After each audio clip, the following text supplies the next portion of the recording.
let's talk about measurement now, right? So if you asked Facebook, and I'm going to come to you, Alex, first, because you're a specialist in measuring performance on Facebook. But if you ask Facebook, they would claim victory in most of your conversions, probably even conversions that have never even been on Facebook, they might claim for, right? So there's a murky world out there of measuring success. So with your sort of best practice hat on, Alex, how should people try and tackle measuring? Because it's all sort of blurring between different platforms, and I suppose now also we've got multiple places where I can place my order. All right, so we've got headless commerce now. Not everything goes to my website. So how do we tackle this? Oh, you couldn't come to me with the cut through with content question, could you? Oh, well, you go. Yeah, it's a very good question, and I think it's measurement and true measurement is very difficult to define. I think a lot of people still don't understand the differences between what they see on the individual social platforms versus what they ultimately see in the back end of their CRM. And if we're looking at organic content versus paid content as well, you need to measure the two things very differently.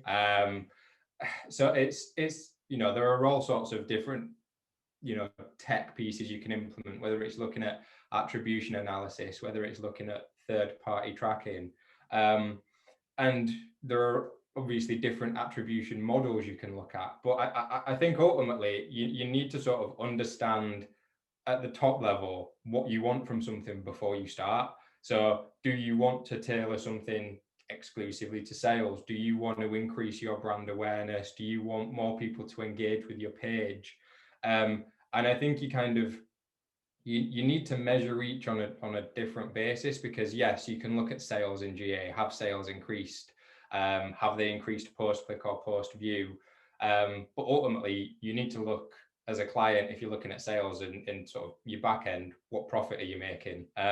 Because it's a very difficult and sort of very mature way to look at your digital strategy, to understand your measurement across channels as well, because it's fine to look at paid social in terms of just looking at Facebook and see how that impacts your overall metrics. But you need to look at how that impacts your other channels. Are people visiting you directly or through organic search off the back of the activity you're running?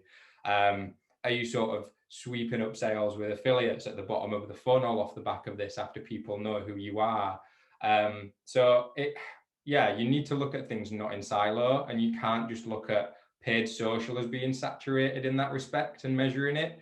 You have to measure everything together and have that sort of one e-com solution, not just omni-channel, but looking at things like, your eBay sales, your Amazon sales, and how everything works in tandem.